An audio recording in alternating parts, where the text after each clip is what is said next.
Although Catholicism is a sun god representation of the mysteries, and Islam is a moon god representation, it's interesting to cross-reference them to point out some commonalities that betray a shared origin. Since the end goal of Satan is to undo the scattering of Babylon and return the world to a single one-world religion, it is these kinds of commonalities that he will play upon to bring that unity at the end of time, not just with Catholicism and Islam, but with all religion that stems from Babylon. For example, let's compare the habit that Catholic nuns wear with the hijab that Islamic women are expected to wear. They're almost identical. Also, in both religions, people are taught to pray with beads. Just as Muhammad is said to have received his revelation in a cave, Mary is also depicted as living in caves or grottos in Catholicism. As I've already pointed out, this practice links them to the underground Babylonian worship of Nebo, who is said to have come out of the hole in the ground, and puts us in mind of Revelation 13:11 that talks about a beast coming out from the earth.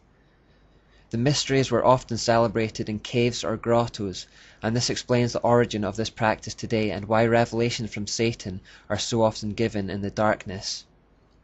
In Fatima, Mary is in a cave. In Lourdes, Mary is in a cave.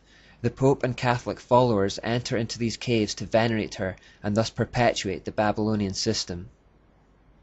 Today we may also associate grottos with the secular Christmas character, Santa Claus. Department stores around the world create Santa's grottos around Christmas time and invite kids to enter into it to receive a gift. Again, this mimics a practice that has gone on for millennia. Although we've briefly looked at holidays already, we may revisit them in depth at the end of the study. Catholicism and Islam stand side by side around the world, often in places that were originally pagan in nature. Cathedrals and mosques are frequently built either next to each other, or the two buildings are incorporated into one. Cordoba in Spain is perhaps the most famous example of a cathedral mosque that was originally one and is now the other. It doesn't matter that the building was once consecrated to Catholicism, but is now consecrated to Islam, because both serve the same system. We have noted the sun symbolism in Catholicism. Even though Islam is the moon god version, they still have some sun imagery like on the ceiling of the King Abdullah Mosque in Jordan. Not entirely different to the concept behind St. Peter's Dome in the Basilica. The sounds of the religions are also similarly solemn. This is the sound of an Islamic call to prayer. أشهد أن لا إله إلا الله.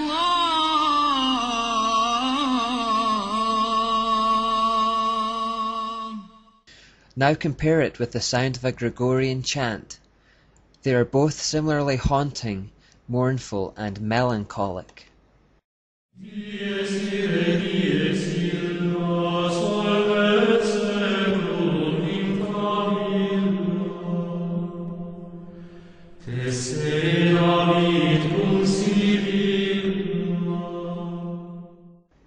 Both religions also make use of the telltale satanic all-seeing eye.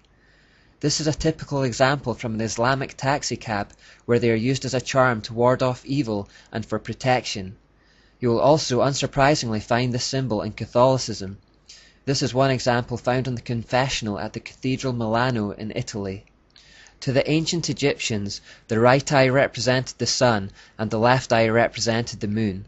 That is why in Egyptian forms of the eye it is surrounded by makeup that normally identifies it as the right eye, the eye of the sun god, Osiris or Horus to them.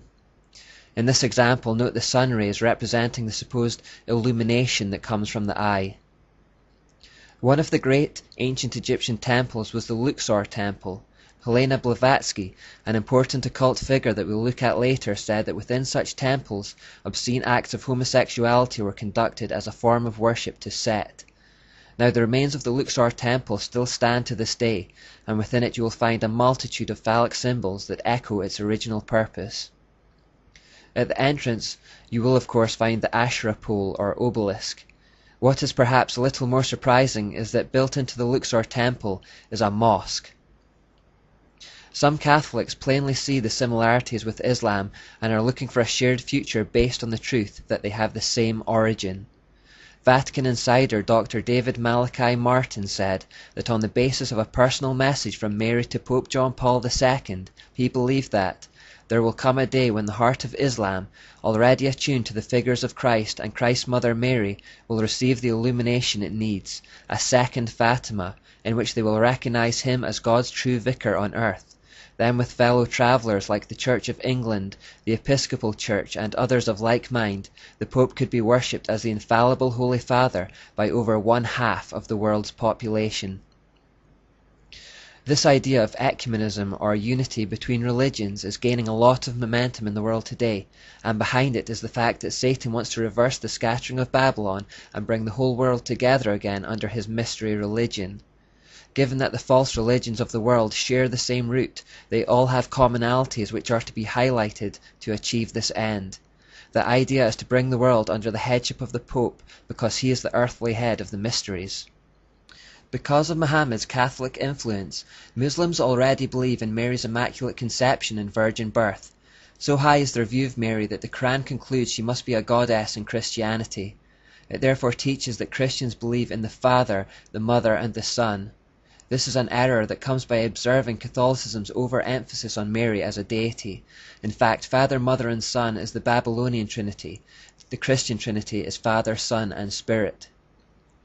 The Islamic system of salvation is one of justification by works, which is the same as Catholicism and all false religion, in fact. The Quran teaches that on the Day of Judgment, good and bad works will be weighed up in a balance to decide whether or not someone goes to heaven or hell. This is just like the scales of Anubis or St. Michael in Rome. In Islamic states, there is no division between religion and politics. This merger of secular and sacred is similar to the Church of Rome, where the sovereign pontiff is both head of the religion and a reigning monarch. A final similarity with the Church of Rome is persecution, firstly of Jews and secondly of Christians. This is an indicator of Satan's presence. The Jews were granted full citizenship of Rome in 212 AD. However, when the empire became Catholicized under Constantine 100 years later, this toleration of Jews declined and persecution began. This was the start of a long history of terrible persecution of Jews by the Church of Rome. Likewise, we have already seen how Muhammad developed a hatred of the Jews and took to attacking and massacring them. In conclusion, we should be careful not to bow to the pressure of the politically correct lobby and blaspheme the name of God by placing him on a level with Allah, or to even suggest that they are one and the same under different names. Allah is Baal. We should also be clear in refusing to compromise with Catholicism and its Babylonian ways.